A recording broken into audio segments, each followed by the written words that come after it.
आईने वितालिकला नुकताच एक मासा आणि फिश टँक आणून दिला होता. मासा खूप मस्त होता, एकदम सुंदर. सिल्व्हर कार्प असं त्याचं नाव होतं.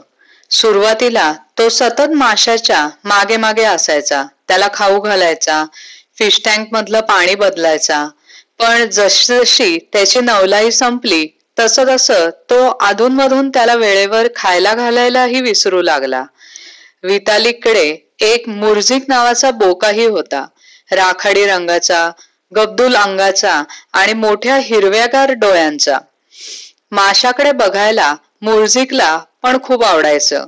तासनतास तो फिश टँक पाशी बसून मासा निहाळत राहायचा.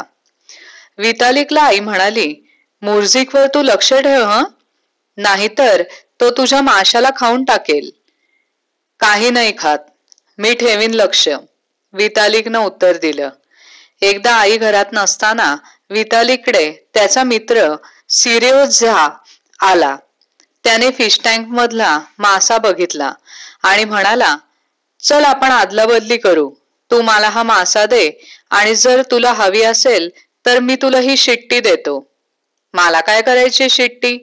त्याच्यापेक्षा मासाच बरा, वितालिक म्हणाला. कसला बरा? शिट्टी वाजवता येते. माशाचं काय? मासा काय शिट्टी वाजवू शकतो का? माशाला कशाला वाजवायची शिट्टी? वितालिकनं उत्तर दिलं. मासा शिट्टी वाजवू शकत नाही, पण तो पोहतो ना, शिट्टीला कुठे पोहता येतं? सिरियोझा हसायला लागला. काय पण शिट्ट्या पोहतायत असं पाहिलं किंवा ऐकलं तरी आहे का कधी?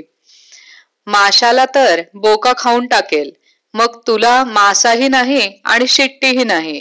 शिट्टी काही बोका खाऊ शकत नाही, ती लोखंडाची असते. पण माझी आई आदलाबदली करायला परवानगी नाही देत. ती म्हणते, तुला काय हवं ते मी विकत आणून देते, वितालिक म्हणाला. असली शिट्टी कुठून विकत आणणार ती? सिरोझ्यानं विचारलं.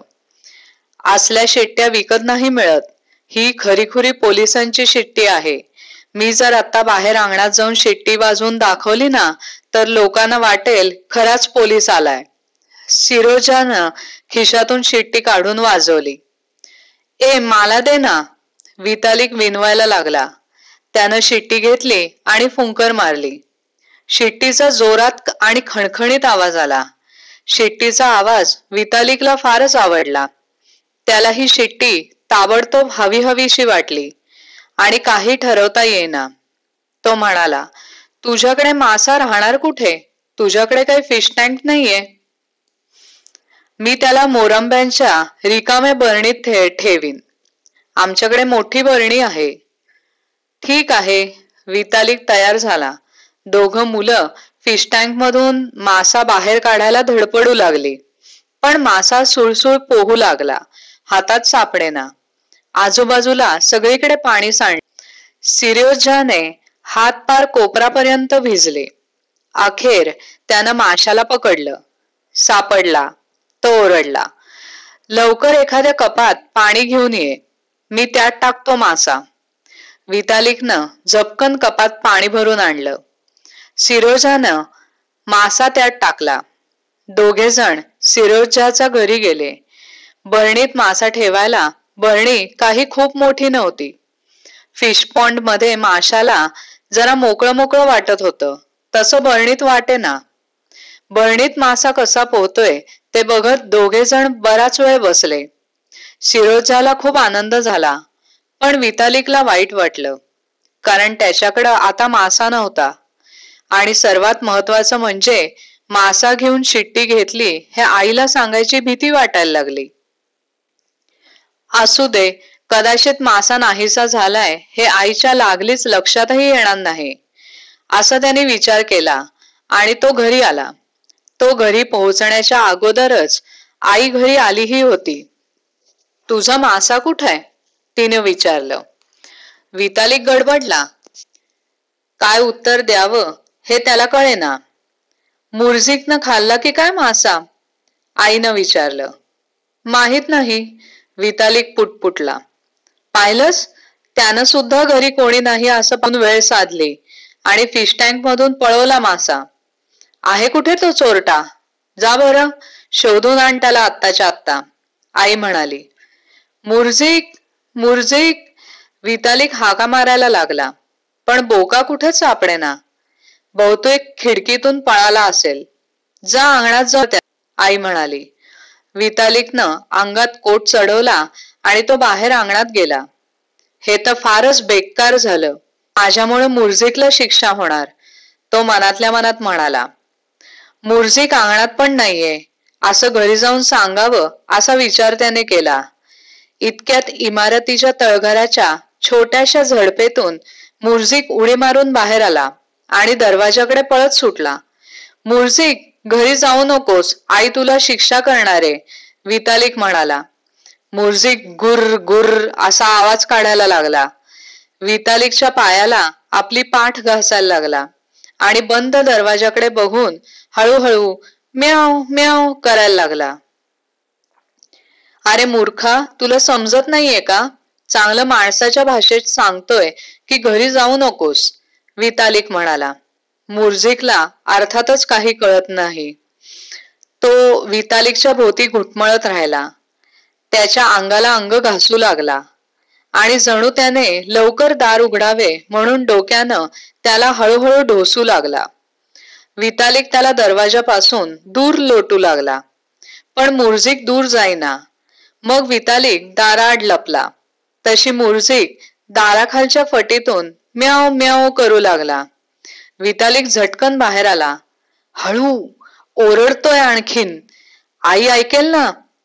त्यानं मुर्जिकला पकडलं आणि जिथून मुर्जिक नुकताच बाहेर आला होता त्या तळघराच्या झडपेतून त्याला पुन्हा कोंबायचा उद्योग आरंभला. मुर्जिक चारही पाय ताणून धरू लागला. त्याला अजिबात तळघरात जायचं नव्हतं. अरे मूर्खा, जा ना तिथे आत, बैस थोडा वेळ, वितालिक त्याचे समजूत घालू लागला. सरते शेवटी त्याने अख्खा मुर्जिकला खिडकीतून आत ढकलला. फक्त त्याची शेपटी बाहेर वळवळत राहिली. थोडा वेळ मुर्जिक रागारागाने शेपटी हलवत राहिला. मग त्याची शेपटी सुद्धा आत गेली. वितालिकला हुश्य झालं. त्याला वाटलं की आता बोका थोडा वेळ तिथेच बसून राहील, पण मुर्जिक पुन्हा एकदा सपाटीतून बाहेर आला. अरे मद्दडा, बाहेर कशाला येतोयस, वितालिक फुसफुसला आणि फटीवर हात दाबून धरू लागला. सांगतोय तुला, घरी येऊन नकोस तर.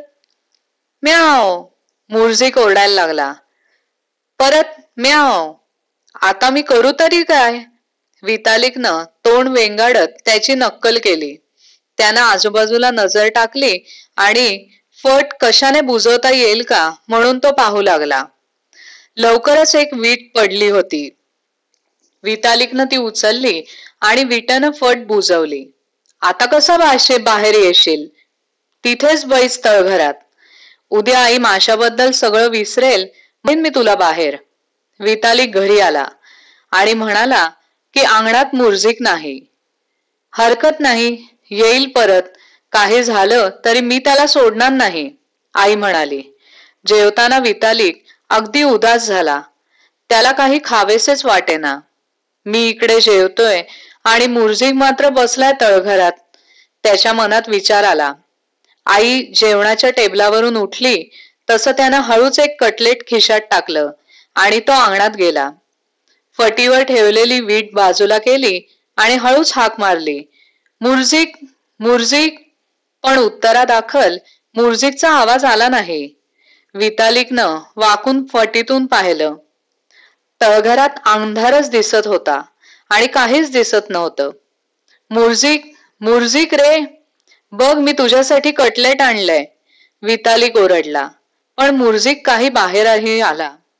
यायचं नाहीये तुला, मग बैस तर, वेडा कुठला, असं म्हणून वितालिक घरी परत आला. मुर्जिक नसल्याने त्याला घरात कंटाळा यायला लागला.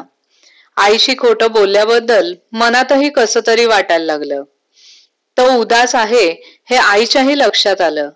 ती म्हणाली, वाईट नको वाटून घेऊस, मी तुला दुसरा मासा आणून देईन. नको नको, वितालिक म्हणाला. आईला सगळं खरं खरं सांगून टाकावं असं त्याला वाटलं, पण त्याचा धीर होईना. मग तो गप्पच बसला. इतक्यात खिडकीमागे कसली तरी चाहूल लागली आणि आवाज आला, म्याव. वितालिकनं पाहिलं तर खिडकीच्या कट्ट्यावर बाहेर मुर्झिक उभा होता. याचा अर्थ तो तळघराच्या दुसऱ्या कुठल्या तरी फटीतून बाहेर आला असणार. हा आला बघ चोरटा, आई म्हणाली. ये ये बरं इकडे. उघड्या खिडकीतून उडी मारून मुर्झिक आत खोलीत आला. आई त्याला पकडणारच होती, पण आपल्याला शिक्षा करणार आहेत हे बहुतेक त्याला कळलं आणि तो टेबलाखाली सटकला. पाहिलंस कसला लबाड आहे. आपली चूक झालीये हे बरोबर कळलंय त्याला. जा पकड त्याला. वितालिक सरपटत टेबलाखाली गेला. मुर्झिकनं त्याला पाहिलं आणि तो अंग चोरून दिवाणाखाली गेला. मुर्झिक त्याच्यापासून दूर पळतोय याचा वितालिकला आनंदच झाला. तो दिवाणाखाली जाऊन मुद्दामच मोठमोठ्यानं आवाज करू लागला, कारण की मुर्झिकनं तो ऐकून पळून जावं. मुर्झिक दिवाणातून बाहेर आला. वितालिक त्याच्या मागे सबंध खोलीभर धावत सुटला. इतका आरडाओरडा कशाला करतोयस? अशानं का पकडता येणार आहे त्याला? आई म्हणाली. फिश टँक जिथे ठेवला होता त्या खिडकीच्या कट्ट्यावर मुर्झिकनं झेप टाकली. त्याला खिडकीतून पुन्हा बाहेर पडायचं होतं, पण त्याची झेप चुकली आणि तो धपकन फिश टँक मध्ये पडला. पाय झाडायला लागला. मग आईने त्याची मानगूट धरली. थांब, तुला चांगलाच धडा शिकवते. आई ग, प्लीज मुर्झिकला मारू नकोस. वितालिक रडायला लागला. काही नाही त्याचा कैवार घ्यायला. त्यानं कुठे सोडलाय माशाला? आई म्हणाली. आई ग, त्याची काही चूक नाही. चूक नाही कशी? माशाला कोणी खाल्लं? त्याने नाही खाल्लं. मग कोणी? मी. तू माशाला खाल्लंस? आईनं अचंबित होऊन विचारलं. नाही, खाल्लं नाही, पण आदलाबदल केली. मासा देऊन शिट्टी घेतली. वितालिकनं खिशातून शिट्टी काढून आईला दाखवली. तुला काही लाज नाही वाटत? आई म्हणाली. मुद्दाम नाही केलं. सिरोजा म्हणाला मग आदलाबदली करू, म्हणून मी आदलाबदली केली. त्याबद्दल नाही बोलत मी. माझं म्हणणं असं की तू खरं खरं का नाही सांगितलंस? आपल्या चुका दुसऱ्यावर ढकलणं बरं नाही. तू मला रागवशील अशी भीती वाटली. फक्त डरपोक लोक खरं बोलायला घाबरतात. जर मी मुर्झिकला शिक्षा केली असती तर ते योग्य झालं असतं का? मी परत असं करणार नाही. लक्षात ठेव हं. मी तुला माफ करते, कारण तू आपणहून सांगितलंस. उशिरा का होईना पण सांगितलंस, आई म्हणाली. वितालिकनं मुर्झिकला उचललं आणि वाळवण्याच्या हीटरसाठी नेऊन ठेवलं. काटे चिचूच्या अंगावरच्या काट्यांसारखे मुर्झिकच्या अंगावरचे केस ओले झाल्याने तसेच उभे राहिले होते. त्यामुळे मुर्झिक इतका हडकुळा दिसत होता की जणू आठवडाभर त्याने काही खाल्लं नसावं.